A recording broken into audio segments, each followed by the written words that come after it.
This is the Everyday AI Show, the everyday podcast where we simplify AI and bring its power to your fingertips. Listen daily for practical advice to boost your career, business, and everyday life. Do you know how today's kids, we can kind of call them the smartphone generation, right?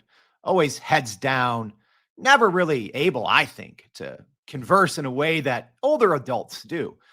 But they were raised on smartphones. But in the future, should we be worried about them using too much AI? And what are the actual skills that they should be learning now to prepare to live in a future full of AI? All right, we're going to be talking about that today and more on Everyday AI. This is your daily live stream podcast and free daily newsletter helping everyday people learn and leverage generative AI to grow their companies and to grow their careers. So if that sounds like you, thank you for joining us. We do this, like I said, every day. So make sure to go to youreverydayai.com, sign up for the free daily newsletter. There you can also go back and read and listen to more than 300 episodes where we've covered just about everything you can think of when it comes to generative AI.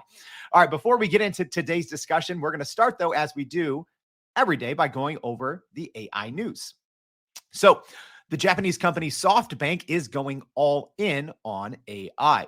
So SoftBank Group Corp raised $1.8 billion through bond sales to expand investment in artificial intelligence, making it one of the biggest foreign currency deals by a Japanese company this year.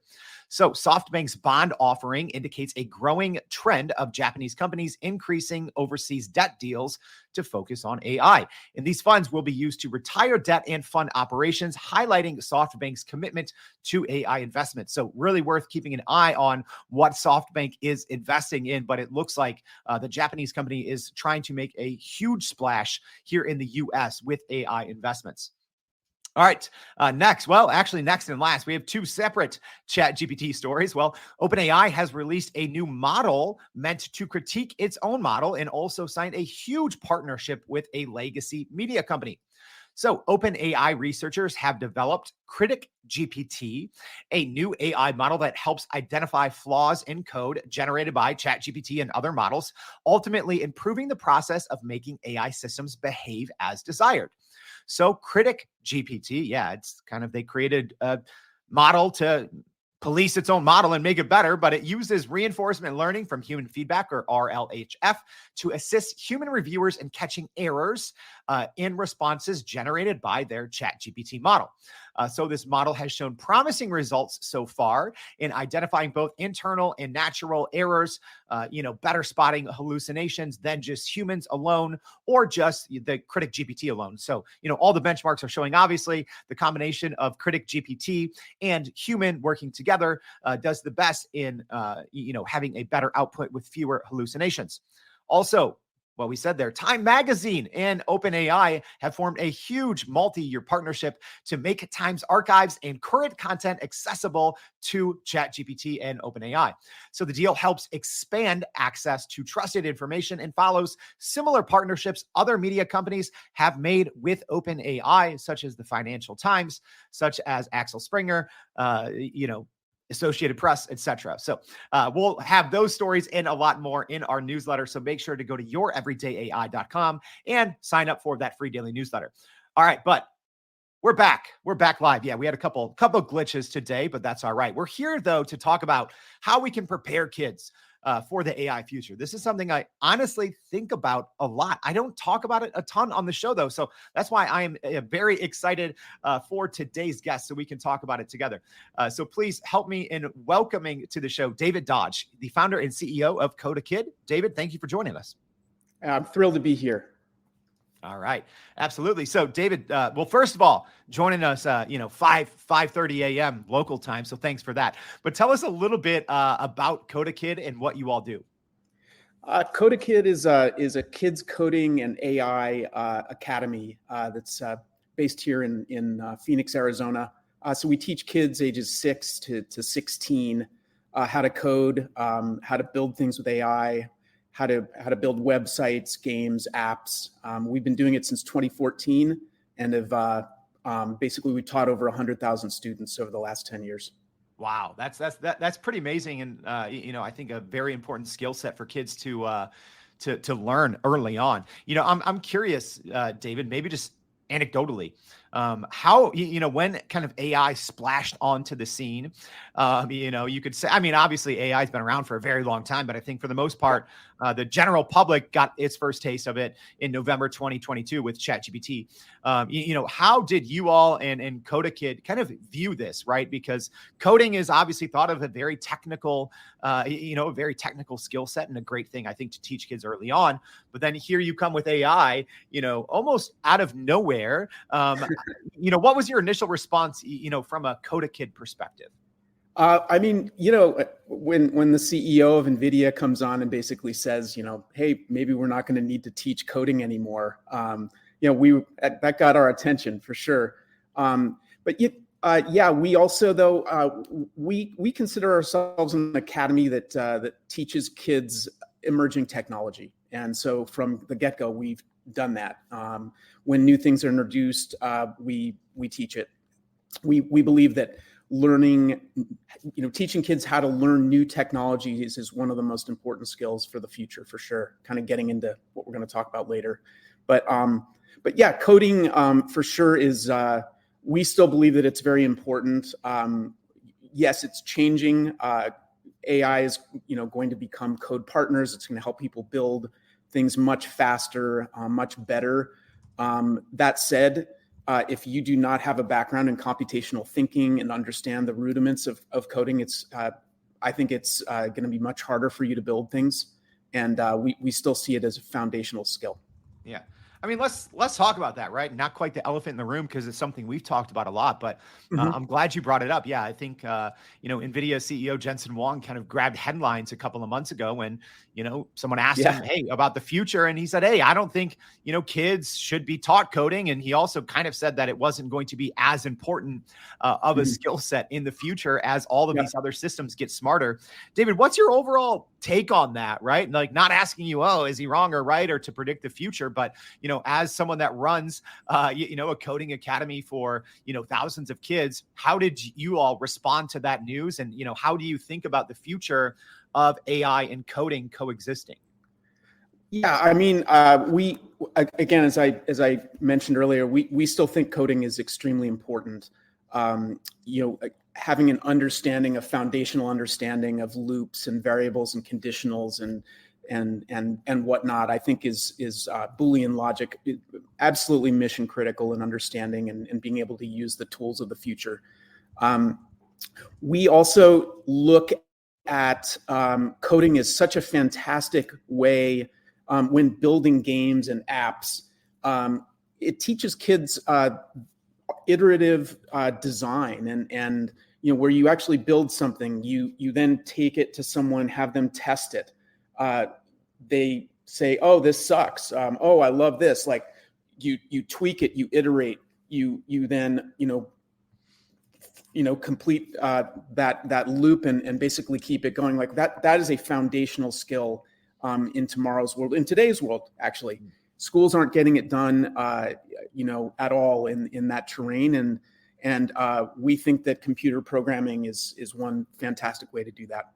Yeah. And let's get into that. And, if you are just joining us a little bit live here, we have David Dodge, the founder and CEO of CodaKid, talking about just the future of, kids, how they should be using AI, how they shouldn't be, right?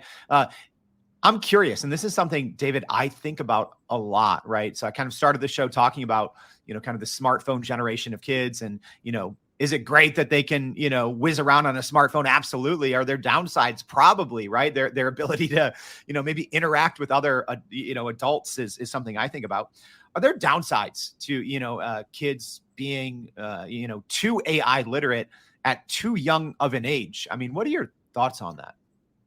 Yeah, I mean, we were talking about this earlier, Jordan. There's a school of thought in education where people are like, look, they're going to be using AI to write, blogs and whatnot. Like, let them plagiarize now, and this is the future. And I'm a little older school. I feel that kids' brains are developing, and in order to develop critical thinking and creativity and ingenuity, I think that you have to think through when writing a paper. Maybe you can use AI to help you frame and do research, but actually using it to connect thoughts and ideas and whatnot, I think can be a disservice. I think that, as you get older, perhaps not so much, but there's certainly a foundational time, particularly in K-8, where I believe kids need to develop those skills on their own. Speaking of developing skills, I'd say this even for adults, right? Like not just coding, but AI in general. I was actually having a conversation with someone about this last night, about how a lot of people mid-career might have to make a hard pivot and really, kind of go all in on AI, for kids, right? Kids, I think maybe 10 or 15 years ago, if a kid was learning coding, I think you could be like, oh, wow, this kid is going to have a solid future. They're a great coder.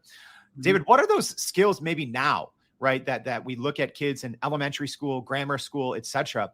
What are those other skills, right? Aside from coding, aside from AI, what are those other types of skills that they should be learning to kind of survive and thrive in an AI future? Yeah, sure. I mean, the general skills almost sound like things you would learn in a liberal arts environment. Again, creativity, ingenuity, those are always in short supply. You hear, companies just constantly looking for that. Problem solving. Again, I don't know how else to phrase it, but value creation. That is something that is not taught in schools. It drives me nuts that it's not. And maybe in business-oriented classes in high school, you'll start to see that. But that notion of learning about a gap in the market, a need, a pain point, something that would allow you to come up with an idea or a product or a service and actually fulfill that. And then again, try it out, test it, get feedback, change it, tweak it, make it better. I mean, those are skills that aren't going away, and that I think are again mission critical. We can go into specifics on what I think are some AI related skills, like things that they can be doing now. But again, as you know, I mean, we have no idea really how things are going to look in 10 years, right? Yeah, it's hard enough like 10 months, I feel, I know. 10 weeks, right?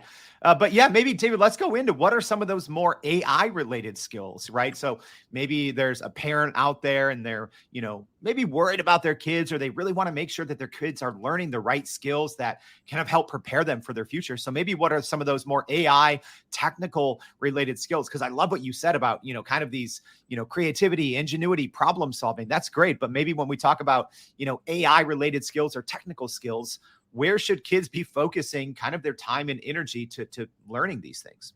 Yeah, sure. You and I were talking earlier about the schools and what the schools are basically doing right now. They are starting to. I just got back from ISTE in Denver, and which is a big ed tech conference, and the schools are starting to use tools like Magic School and Flint K-12 and Merlin Mind and things like that. But basically what I'm seeing the schools doing is effectively using AI for personalized tutoring.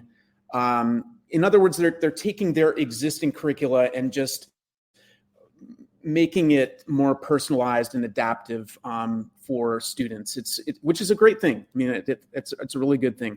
But we at CodaKid, we take things a little bit further. We're going and doing some things that maybe the schools can't quite do right now.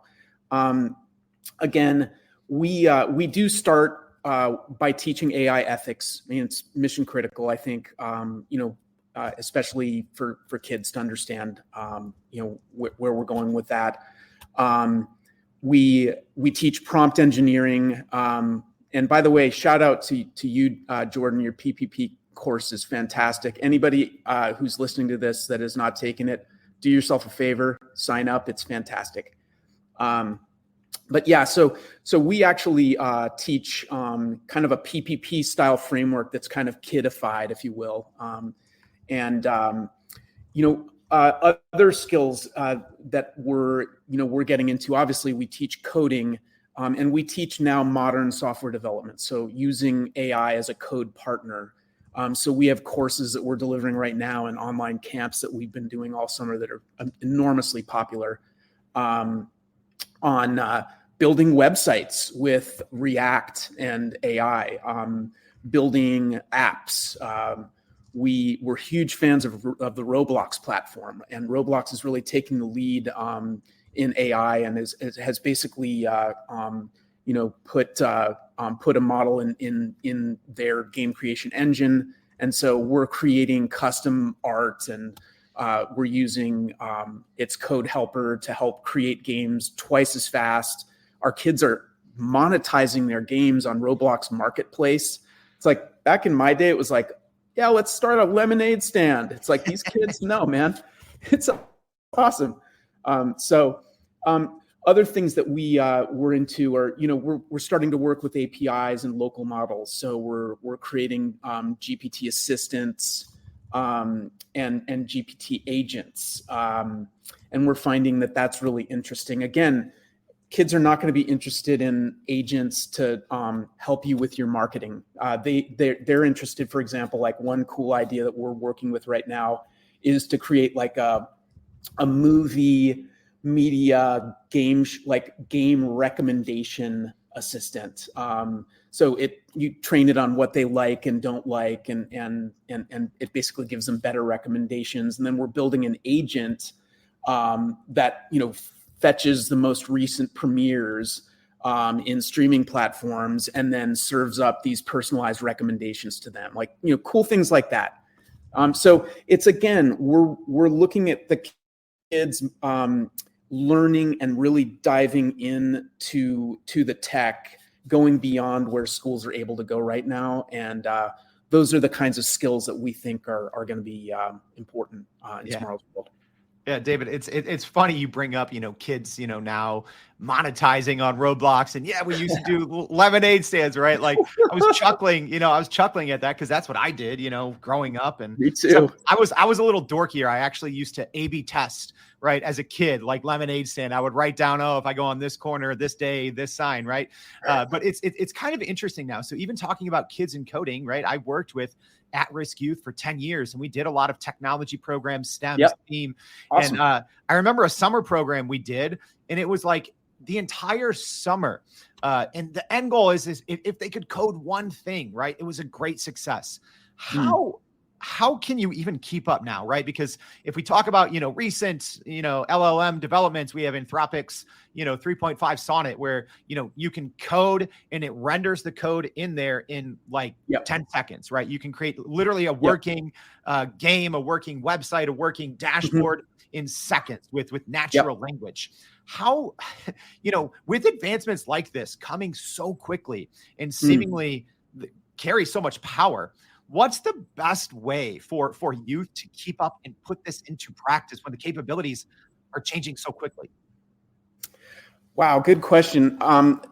Again, what we're finding right now is that that AI is not capable of building full stack applications without some pretty major problems. The other thing that we're finding is that when you have like a small group of kids and they're all basically working with an instructor to build a certain type of project, the LLM is actually producing differing outputs for the different kids, and oftentimes there are a lot of errors and other problems. So it's not perfect right now. It's getting better. If the kids if they haven't taken our, say, Python basics, they are not able to, oftentimes to diagnose. They'll ask the LM to diagnose the issues, but oftentimes, it produced it. It has it thinks it's right. It will actually argue with you that it's correct. And meanwhile, you're not getting the output that you're looking for, like something isn't working well in your game. So right now, that's where we are right now, Jordan, and I'm sure you've heard that from other developers. Yeah. But moving forward, again, I don't know what it will look like in 10 years. I do think that as as it develops, it's going to get easier and easier. I think that the LLMs are going to become commodities. I think that people are going to be developing applications for particular niches. Subject matter expertise is going to be extremely important. There's going to be a lot of value in that. And we'll just have to see, where things are. I still think a technical background, at least a foundation, is mission critical, and I believe it will be in the future as well. Yeah, and speaking of background, I even think about when I was growing up, right? Like I was able to have access in schools, typing programs, running computer programs. I know that sounds weird, but in the 90s, that was like huge. You could learn typing in grammar school, right? What's your thoughts right now? Because I feel AI is still in the U.S. educational system, at least, it's very polarizing, right? I think there are certain number of schools and primary education, secondary education institutions that go all in on AI, right? And they essentially, do a lot of the work that is probably similar to what you would be doing at CodaKid, right? And then there's other schools that still completely ban it, right? You can't touch it. They don't teach it. They don't talk about it.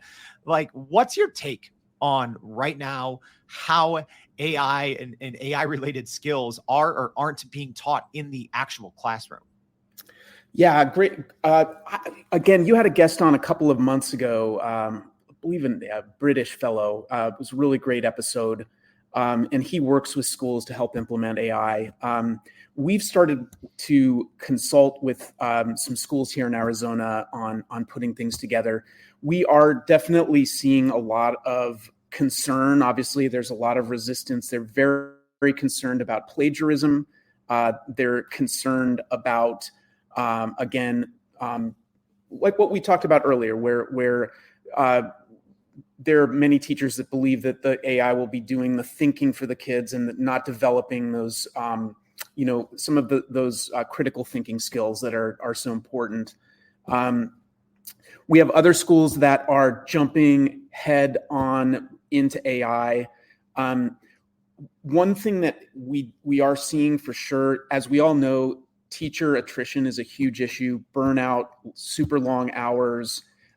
Teachers are using AI and it is really changing their lives. I'm hearing that again and again and again.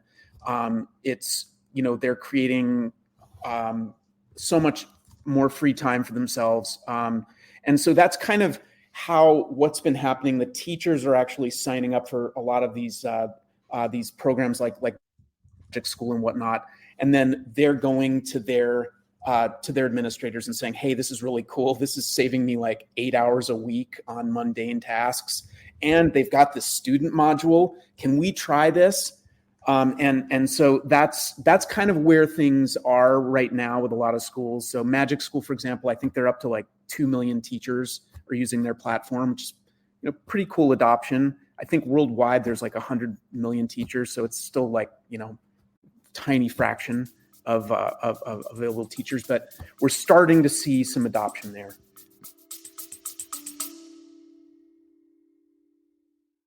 Are you still running in circles trying to figure out how to actually grow your business with AI? Maybe your company has been tinkering with large language models for a year or more, but can't really get traction to find ROI on Gen AI. Hey, this is Jordan Wilson, host of this very podcast. Companies like Adobe, Microsoft, and NVIDIA have partnered with us because they trust our expertise in educating the masses around generative AI to get ahead. And some of the most innovative companies in the country hire us to help with their AI strategy and to train hundreds of their employees on how to use Gen AI. So whether you're looking for ChatGPT training for thousands or just need help building your front-end AI strategy, you can partner with us too, just like some of the biggest companies in the world do. Go to youreverydayai.com/partner to get in contact with our team, or you can just click on the partner section of our website. We'll help you stop running in those AI circles and help get your team ahead and build a straight path to ROI on Gen AI. I have a hot take. So normally I don't just insert my own hot takes in here, David, but I'd love to just get your response to this. Sure. I think that there's such an misunderstanding of AI and large language models in general in the U.S. And then we talk about things like AI content detectors, which don't work, FYI, and Yep. kids are getting in trouble for papers that they say they wrote, and these things say oh no, you didn't write it, it's AI. I don't think there's ever been a time, at least that I can see of, that the U.S. educational system has been so far behind of where we need to be. Because right now, these are essential skills, right? When kids are coming out of college, employers want AI literacy. And for the last, 4 years since GPT technology has been available, a lot of schools are still blanket banning it. Is that a big problem? Am I am I blowing this out of proportion? And if that is how it is today, what should kids be doing about this kind of this conundrum of, hey, our schools are not teaching us some of the most important skills? Yeah, it is a problem. I sympathize with them. I understand where they're coming from. Schools are notoriously slow at adopting things. It took them forever to even create computer science standards and to start adopting that. I mean, that took like decades for them to finally get around to that. And then now they're finally doing that, and then suddenly generative AI comes in and just throws them for a loop. And now they're like, oh my gosh. So yeah, you're right. They have to do more, and I believe that again, it will take time. It's going to take it's going to take industry to raise the alarm and just say, hey, we need these skills. Colleges are going to have to step in and do things. The kids are already learning things on their own, but there's so much depth and breadth. If we're going to truly innovate and master AI augmentation, we're going to have to teach these skills starting at a young age. So yeah, I think for parents that are looking, to give their kids these foundational skills, there are a number of resources you can find online. There are a number of companies you can Google AI courses for kids, AI camps for kids. There's a number of academies out there, like CodaKid obviously does that. There's AI Camp. There's ID Tech. There's a lot of really good, solid institutes out there where you can supplement your child's education. Yeah, and I don't know, just to me, it's a sad state, right? Like, I feel really bad, right, for kids maybe now that are in high school and they haven't been able to use and to leverage this technology. But I'm curious because David, you said that you're a parent yourself. How would you want, right? And I'm sure that your kids that you have are probably much better off, given that their dad is the founder of a coding academy that teaches AI as well. But if your child was not getting basic AI education in the classroom, what would you do, and how should parents be responding in these instances? I mean, you can certainly talk to your school and encourage them, to adopt things. At a bare minimum, you could talk to the school if you're in a district that has after-school programs. There are often vendors, there are nonprofits that can come in and actually deliver after-school programs if you don't have time, perhaps during the day, or you don't have kind of the buy-in from administration on that. That's one thing that you could do. You could talk to the PTA and do that. Again, right now there are a number of academies that are starting to do this, both with in-person classes in your cities or towns, or there's some excellent online options that are available. And that's what we do with our daughter is we actually use a variety of different academies and institutes, and we certainly use CodaKid as well. But yeah, she's been doing AI camps all summer, 2 hours a day. So we keep it at kind of that sort of time frame. And she's been creating just some amazing stuff. She's 11, and we do a parent presentation on Friday. It's mind blowing what these kids are creating in 10 hours in a week-long camp. Yeah.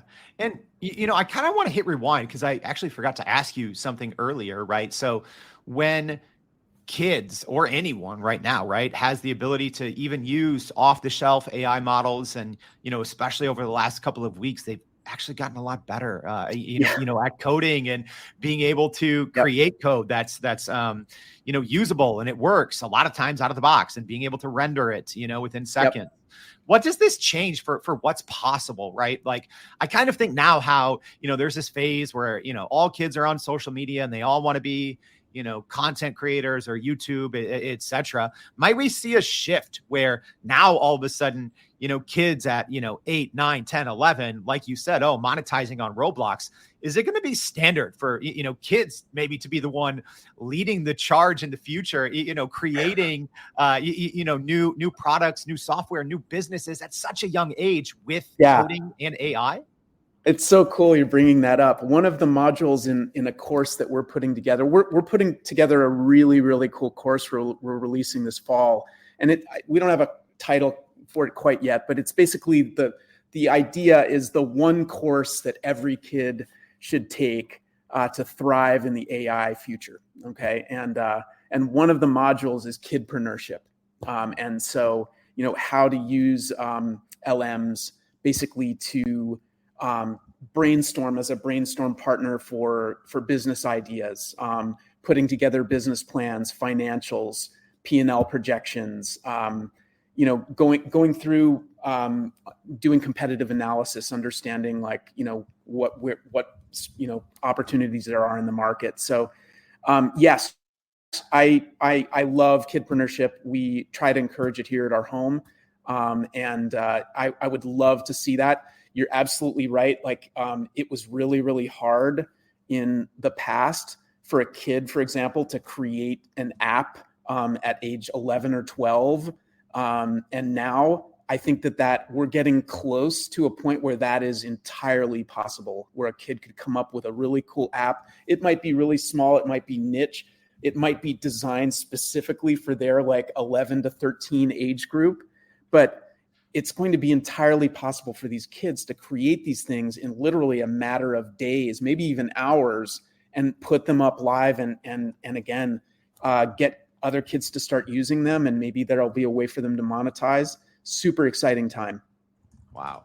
It is exciting, right? It's exciting, yet at the same time, there's challenges, right? There's challenges for the right path forward, with ethically, responsibly teaching AI, to kids when sometimes they can't get it in the schools. So, David, as we wrap up here, because we've gone over a lot, right? We've talked about how coding is still, mission critical, about how some of the most important skills might be things like creativity and ingenuity and problem solving, and, how parents might have to supplement AI education at home, at least for now. So, what is kind of your one kind of takeaway, or your one most important piece of advice that you want people to understand on how we can properly prepare today's kids for an AI future? Yeah, I guess it's the genie is out of the bottle. AI is here, and it is not going away. It's something that that we all need to embrace, and it is going to completely transform industries, how we work. It's going to be to me, it's one of the most exciting times that we've had in centuries, and I think that teaching AI early is really, really important. I think that these skills are mission critical, and we've seen it even you're in my generation, Jordan. We were kind of coming in right as the internet was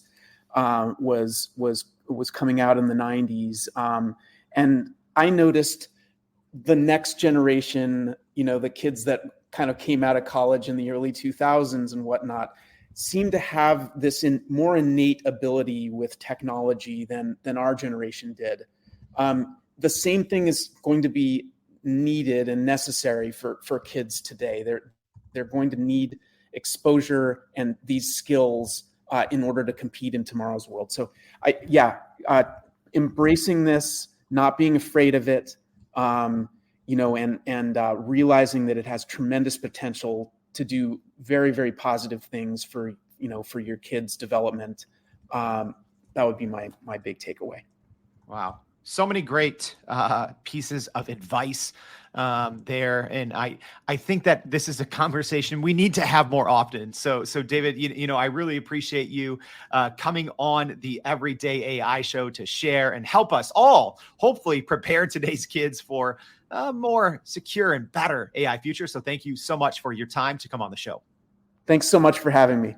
All right. And hey, y'all, as a reminder, if this was helpful, please let someone know about it. If you're, on social media right now, tag someone in the comment who needs to hear this, repost it to your network. If you're listening on the podcast, thanks as always. Make sure to subscribe. Check out the show notes. We've had a lot of other, education-based podcasts. So we'll be sharing some of those as well. So if this hits home, we've had a lot of other great conversations. Even David was mentioning some of them. So make sure to check those out. And please make sure to go to youreverydayai.com. We'll be recapping today's conversation in our free daily newsletter that we put out every single day. As well as the AI news and kind of fresh finds from across the web that you need to know to take advantage of AI to grow your company, grow your career. So thanks for tuning in. We hope to see you back for more Everyday AI. Thanks, y'all. And that's a wrap for today's edition of Everyday AI. Thanks for joining us. If you enjoyed this episode, please subscribe and leave us a rating. It helps keep us going. For a little more AI magic, visit youreverydayai.com and sign up to our daily newsletter so you don't get left behind. Go break some barriers, and we'll see you next time.